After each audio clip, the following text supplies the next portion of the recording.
বিসমিল্লাহির রহমানির রহিম। আসসালামু আলাইকুম। কেমন আছো সবাই? আশা করি ভালো আছো। আজকে আমি তোমাদের দেখাবো নবম দশম শ্রেণী বীজগণিত 3.2 এর 9 নম্বর অঙ্ক। দেখো 9 নম্বর অঙ্কে দেওয়া আছে a - b = 5 এবং ab = 36 হলে a square plus ab plus b square এবং a cube minus b cube এর মান নির্ণয় করো। হ্যাঁ, তো আমরা এখন ক নম্বর আগে করবো। দেখো দেওয়া আছে a - b = 5 এবং ab = 36।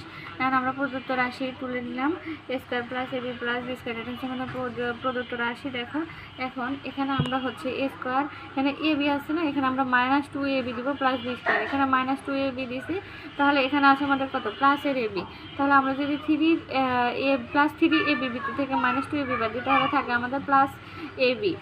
তো এখানে এখন দেখো আমরা এখানে সূত্র মিলাই লিখছি a square -2ab plus b square. এখানে হচ্ছে a - b হোল স্কয়ারের সূত্র প্লাস a3ab সমান হচ্ছে, দেখো এখানে a - b এর মান কত দেওয়া আছে 5, a5 তার উপর স্কয়ার প্লাস 3 ইন্টু ab এর মান কত আছে 36, মান বসিয়ে।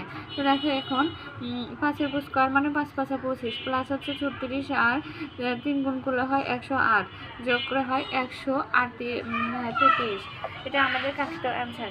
এখন আমরা খ নাম্বার করব। দেখো খ নাম্বারে আমরা আগের মতো তুলে নিয়েছি, দেওয়া আছে a - b = 5 এবং ab = 36, অর্থাৎ প্রদত্ত রাশি a cube minus b cube. হ্যাঁ, প্রদত্ত রাশি a cube minus b cube এর সূত্র হচ্ছে a - b whole cube plus 3ab into a - b, এটা হচ্ছে সূত্র।